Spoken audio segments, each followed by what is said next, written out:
مہاجرین ہیں وہ سب تمہاری طرف آ جائیں اور تمہارا ساتھ دینے لگے اور تم کو خلیفہ ماننے لگے، تو پھر اس کے لیے تمہیں محمد والے محمد کا حق لینا ہوگا، کیونکہ جس کی وجہ سے ظاہری طور پہ جس کی وجہ سے ان کے پاس اتنی رچز ہے، اتنی امیری ہے کہ کوئی بھی ان کو چھوڑے گا نہیں۔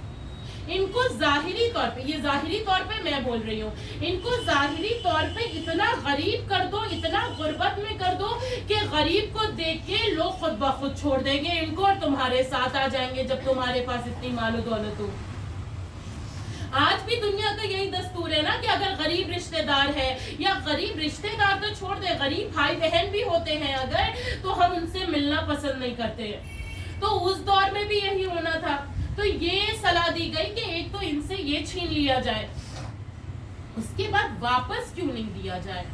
واپس اس لیے دیا نہیں جائے کہ اگر آج ہم بنت رسول کو، جناب زہرا کو سچا مان کے باغ فدق دے دیں گے، تو کل جناب زہرا مولا علی کی خلافت کی سچی گواہی لے کے آ جائیں گے، اور پھر ہم کو خلافت چھوڑنا پڑے گی۔ لہٰذا نہ خلافت چھوڑنا ہے اور نہ ہی باغ فدق کو ہم نے واپس دینا ہے۔ جناب زہرا خطبہ فدق دے کے ظالمین کے لیے 2 آپشنز چھوڑ کے آئی تھی، اور وہ 2 آپشنز یہ تھے کہ یا تو باغ فدق ہمیں دے دو، باغ فدق چھوڑ دو، یا تو جنت چھوڑ دو۔ اگر باغ فدق نہیں چھوڑ رہے ہو تو جنت چھوڑ دو، یا تو باغ فدق چھوڑ دو یا جنت چھوڑ دو۔ اللہ کو اکبر، مرتبہ بابا سے بلند اللہ۔ اور خطبہ بی بی فاطمہ زہرا کا وہ ہے کہ جب علماء دین ان کے خطبے کو کوٹ کرتے ہیں بی بی کے، تو خطبہ لکھنے سے پہلے لکھتے ہیں کہ یہ خطبہ خود میں ایک معجزہ ہے، کہ جناب زہرا نے جو یہ طویل خطبہ دیا ہے اور اس طرح سے خطبے کو خوبصورت بنایا ہے کہ ہم سمجھ نہیں پائیں گے کہ کہاں پہ جناب زہرا نے اپنی بات کو روکا ہے اور قرآن کی آیت کی تلاوت وہاں پہ کر دی۔ اس طرح سے خطبے کو اور آیت کو قرآن کی ملایا ہے۔ آغاز جناب زہرا نے یہاں سے کیا کہ میں خدا کی نعمتوں پر اس کا شکریہ ادا کرتی ہوں۔ آپ دیکھیں ذرا بابا کس طرح سے اس دنیا سے گئے ہیں، تکلیفوں پہ تکلیفیں ہیں کہ محسن شہید ہو گیا، آپ خود زخمی ہے، حق چھن رہا ہے، مولا علی کے گلے میں رسی ہے، اور روایت کی بات مانے تو مولا علی کے گلے میں اس طرح سے رسی باندھ کے اور گھسیٹ کے لے جایا گیا تھا گھر سے اور مدینے کی گلیوں میں، کہ جیسے کسی ذبیحہ کو گھسیٹ کے لے کے جایا جائے۔ ایسے ہی تھوڑی کہ جناب زینب بنی ہے، جناب زہرا جیسی بلند کردار ماں کی آغوش میں پلی ہے۔ یہ آغوش جناب زہرا کا اثر تھا جو جناب زینب کربلا اور کوفہ اور شام فتح کر کے آئی ہے۔ جس طرح سے اتنی تکلیفوں کے بعد جناب زہرا کیا کہہ رہی ہے کہ میں اللہ کی نعمتوں کا شکر ادا کر رہی ہوں، جناب زینب ابن زیاد کے دربار میں کیا کہہ رہی ہے کہ میں نے کربلا کے میدان میں سوائے خدا کے جمال کے کچھ اور دیکھا ہی نہیں ہے۔ اللہ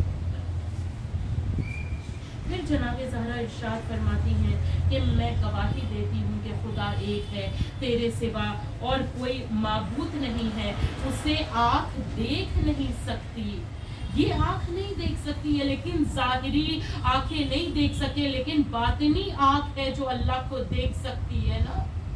کہ جب مولا علی سے پوچھا گیا تھا، بہت ہی فیمس مولا علی کی بات ہے، بچے بچے کو پتا ہے کہ جس اللہ کی آپ عبادت کرتے کیا اس کو کبھی دیکھا بھی ہے؟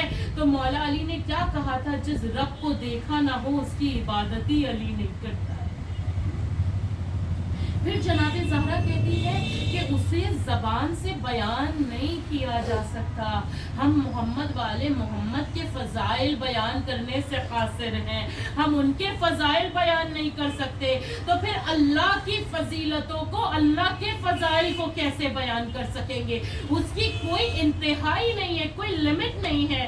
फिर जनाब ज़हरा कहती हैं, मैं गवाही देती हूँ कि मेरे बाबा, मेरे वालिद को मोहम्मद मुस्तफ़ा सल्लल्लाहु अल्लाहुम्मा सल्ली अला मोहम्मद वाले अल्लाह के रसूल है और अल्लाह ने उन्हें रिसालत दे के चुना है, और उनकी खिलकत नहीं की थी अल्लाह ने, लेकिन उनका नाम मोहम्मद रखा। अल्लाह अकबर। फिर शहजादी इरशाद फरमाती हैं कि मेरे बाबा को अल्लाह ने इसलिए चुना कि वो आखिरी हद तक तबलीग को पहुंचा सके, अल्लाह के पैगाम को पहुंचा सके। जबकि तुम कुफ्र और जहालत की आग में जल रहे थे, तो मेरे बाबा ने तुम्हें आके कुफ्र और जहालत से बाहर निकाला है। तुम गंदा पानी पीते थे, गौदालों में भरा हुआ गंदा पानी, यानी जब बारिश होती थी ना पहले, जब ये लोग इग्नोरेंस के टाइम में थे, जहालत के टाइम में थे, तो उन लोगों को साफ पानी और गंदे पानी का फर्क तक नहीं पता था, इतने गंदे थे वो लोग। जो बारिश का पानी गड्ढों में जमा हो जाता था, उसी से जानवर भी पानी पीते थे, उसी से वो खुद भी जाके पानी पी लेते थे। तो जनाबे ज़हरा के लिए मेरे बाबा ने तुम्हें साफ पानी पीने का सलीका सिखाया, इतनी बेसिक सी बात भी तुम नहीं जानते थे। जब लोग आके दूसरे कबीले वाले तुम पे हमला करते थे, तुमको जलील और रुस्वा करते थे, वो मेरे बाबा थे कि जिन्होंने तुमको बचाया है, तुमको बाइज्जत बनाया है, वरना तुम जलील और खवार जिंदगी गुजार रहे हो।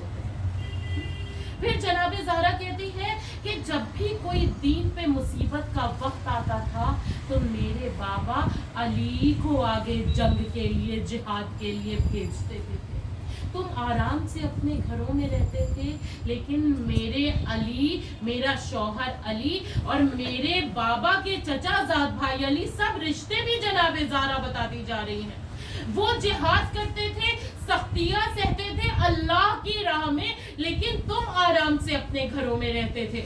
जब लोग तुम्हें शेर की तरह नोचने के लिए आते थे, तब वो मेरे अली की तलवार थी कि जो तुमको बचाती थी। और अल्लाह कुरान में क्या इरशाद फरमा रहा है कि जब इस दीन पे मुसीबत का वक्त आता था, या जब इस दीन पे लोग तलवारें लेके आते थे, जब जिहाद की आग जलती थी, तो मैं अल्लाह उस आग को बुझाता था। अल्लाह अल्लाह, ये अली इब्ने अबू तालिब आग, जंग की आग को खत्म करते थे, और अल्लाह कह रहा है इस जंग की आग को मैं बुझाता था। ये किरदार जनाबे अली इब्ने अबू तालिब अलैहिस्सलाम, अल्लाहुम्मा सल्ली अला मोहम्मद वाले कि अल्लाह ने तुम्हें तारीकियों से, अंधेरों से मेरे बाबा के नूर के जरिए बाहर निकाला है, वरना तुम्हारी जिंदगी अंधेरों में गुजर जाती। अब यहाँ जनाबे ज़हरा जो बातें कहने जा रही, वो हम सब के लिए तबलीग कि उसको अपनी जिंदगी में हमको इम्प्लीमेंट करना है, कि अल्लाह ने ईमान को शिर्क से पाक करने का वसीला करार दिया है, कि जितना बुलंद ईमान हमारे दिल में है, उतना ज्यादा हम शिर्क से खुद को दूर करते जाएंगे। अल्लाह ने नमाज को तकब्बुर को दूर करने का जरिया बनाया है। अल्लाह अकबर, अल्लाह अकबर। जब इंसान अल्लाह की बारगाह में झुकता जा रहा है ना, झुकता जा रहा है, एक आलिम का इतना खूबसूरत जुमला मेरे जहन में आ रहा है कि जब बंदा खाक पे अपना सर रख रहा है, तो जितने भी नेगेटिव थॉट्स उसके माइंड में है ना, उस खाक के अंदर जा रहे हैं, और अल्लाह की रहमतें और खूबियां उसके जहन में आती जा रही है। उसका गुरूर और तकब्बुर टूटता जा रहा है। नमाज नहीं है तो इंसान गुरूर और तकब्बुर कर रहा है, तो समझ में आता है कि इसने कुछ सीखा ही नहीं है। लेकिन नमाज पढ़ने वाले अगर गुरूर और तकब्बुर करें, तो यकीनी तौर पे हमें अपनी नमाज को चेक करने की जरूरत है। फिर शहजादी यानी अल्लाह ने रोजों को हमारे अंदर इखलास बाकी रहे इसलिए रखा है। इखलास कि हमारी नियत खालिस रहे, दिखावा ना रह जाए हमारी नियत में। हम कोई भी इबादत कर रहे हैं ना, उसमें दिखावा आ सकता है, लेकिन जब हम रोजा रख रहे हैं, तो जब तक हम खुद किसी को बताए पता नहीं चलेगा कि ये बंदा रोजगार है। और मुखलिस बंदा अल्लाह को इतना पसंद है कि अल्लाह कह रहे हैं अगर ये मेरा बंदा मुखलिस है और इसके पास अच्छा लिबास नहीं है, मुझे परेशानी नहीं है। अगर ये गरीब है, मुझे परेशानी नहीं है, क्योंकि जब ये मेरा मुखलिस बंदा मेरी बारगाह में खड़ा होता है तो मैं इसे अपने नूर का लिबास अता कर देता हूँ। अगर ये दिखने में खूबसूरत नहीं है तो मुखलिस बंदे को मैं अपना जमाल अता कर देता हूँ। अगर ये गुर्बत में है, अगर ये गरीब है, लेकिन मेरा मुखलिस बंदा है तो मैं इसको दुनिया और जहां की इतनी नेमतें दूंगा कि जो गैर मुखलिस को वो मिल ही नहीं सकती। हज को अल्लाह ने इसलिए कायम किया ताकि दीन की दीवारों को मजबूत किया जा सके, और हम अहले बैत की इताअत को इसलिए वाजिब किया गया ताकि दीन में फिरका वादियत ना पैदा हो सके, ताकि एक तरह की गवर्नेंस रहे। और फिर जनाब ज़हरा कहती हैं अगर तुम ये फिरका वादियत से चाहते हो कि फिरका वादियत ना हो तो फिर खलीफा मेरे शौहर अली इब्ने अबू तालिब हो चुके। अल्लाहुम्मा सल्ली अला मोहम्मद फिर जनाब ज़हरा इस खुतबे में भी वालिदैन के साथ नेकी करने कि अगर तुम चाहते हो कि अल्लाह के अजाब से बचो तो वालिदैन के साथ नेकी करो। अगर तुम चाहते हो कि रिजस से दूर रहो तो जो भी बुराइयां जनाब ज़हरा ने, फिर मैं शॉर्ट में करके बता रही हूँ, मसलन कि शराब से इंसान दूर रहे, अगर तुम चाहते हो रिजस से दूर रहो। सिले रहम के लिए जनाब ज़हरा ने ताकीद की, अगर तुम चाहते हो कि रिश्ते बरकरार रहें, तुम्हारी उम्र दराज होती रहे तो फिर सिले रहम करो। अगर तुम चाहते हो और अच्छाइयाँ हो तो फिर अम्र बिल मारूफ करो। अल्लाह अकबर, अल्लाह अकबर। ऐसा ना हो कि तुमने मेरे बाबा के कहने से कलमा तो पढ़ लिया था लेकिन जब मर रहे हो तो मुसलमान नहीं हो। अब यहाँ पे जनाब ज़हरा ने अपनी बात को कुरान की आयत से मिला दिया। सूरह आले इमरान आयत नंबर 102 का लास्ट पार्ट कि जनाब ज़हरा ने कहा तुम पैदा कुफ्र पे हुए थे ना, काफिर थे, तुम परस्तिश करते थे, लेकिन मेरे बाबा ने तुमको कलमा पढ़ा के मुसलमान किया। और यहाँ से सूरह आले इमरान की आयत नंबर 102 का लास्ट पार्ट स्टार्ट हो गया कि ऐसा ना हो कि तुम दीन पे ना मरो, क्योंकि सारी मेहनत जिंदगी की बेकार अगर इंसान दीन पे नहीं है। खुदा हम सब की आखिरत दीन पे करे और इस तरह से हमें मौत आए कि मोहम्मद वाले मोहम्मद अलैहिस्सलाम हमारे साथ हों। अल्लाहुम्मा सल्ली अला मोहम्मद। फिर जनाब फातिमा ज़हरा सलामुल्लाह अलैहा इरशाद फरमाती हैं, जान लो कि मैं फातिमा हूँ, मैं मोहम्मद की बेटी हूँ। और चाहने वालों के लिए कसम खुदा की ये जुमला बहुत सख्त है। जनाब ज़हरा ने कहा जान लो कि मैं फातिमा हूँ, मैं मोहम्मद की बेटी हूँ और मैं झूठी नहीं। जनाब ज़हरा कहेंगे जान लो मैं झूठी नहीं हूँ, यानी उनको झुठलाया जा रहा था ना। अगर कोई एक आम सैदानी को, जो हम लोग आज गुनाहगार खुद को सैदानियाँ कहते हैं, अगर उनको कोई झूठा कह दे तो ये उस सैदानी के ऊपर मर जाने से बदतर है, ना कि 11 इमामों की माँ को दरबार में झूठा कहा जा रहा था। जनाब ज़हरा कह रही हैं जान लो मैं झूठी नहीं, जान लो कि रसूल खुदा मोहम्मद मुस्तफ़ा मेरे बाबा थे और तुम में से किसी की औरतों के वो बाबा नहीं थे। जान लेना कि मेरे अली, मेरे शौहर अली मेरे बाबा के भाई थे, चचाजाद भाई थे। तुम में से किसी भी मर्दों के भाई मेरे बाबा नबी खुदा नहीं थे। शजरा जनाब ज़हरा बता रही है और ये भी बता रही है कि रसूल अल्लाह की बेटी मेरे सिवा और कोई नहीं थी, और कोई रसूल अल्लाह से रिश्ते जोड़ने की खबरदार हिमाकत ना करे कि रसूल अल्लाह का अगर कोई चचाजाद भाई है तो अली उनकी बेटी हूँ तो मैं। रसूल अल्लाह का शजरा अगर किसी से आगे बढ़ रहा है तो वो अली है और वो ज़हरा है। अल्लाहुम्मा सल्ली अला मोहम्मद वाले मोहम्मद वजिल। زہرا کہتی ہے لوگوں تم کو کیا ہو گیا ہے کہ جیسے ہی میرے بابا کی موت کی خبر ملی تم نے ہم سے منہ موڑ لیا، تم نے ہمیں رسوا کرنا شروع کر دیا، جبکہ یہ وہ لوگ ہیں کہ جو محمد والے محمد سے محبت کا دعویٰ ہر وقت کیا کرتے تھے۔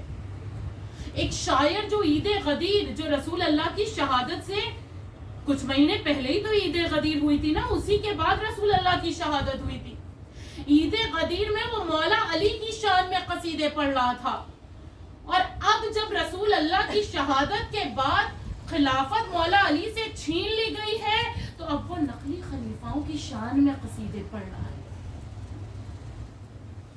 جناب زہرا اپنے چھوٹے چھوٹے بچوں کو لے کے مولا علی ساتھ میں مدینے میں ایک ایک کا دروازہ کھٹکھٹاتی تھی اور کہتی تھی کیا تم بھول گئے میرے بابا نے علی کو خلیفہ بنایا تھا، میرے شوہر کا حق چھین لیا گیا، تم میں سے کوئی نہیں ہے کہ جو میری مدد کے لیے آئے، جو آگے آئے، کیا تم میں سے کوئی نہیں ہے کہ جو محمد کے گھرانے کی مدد کو آئے؟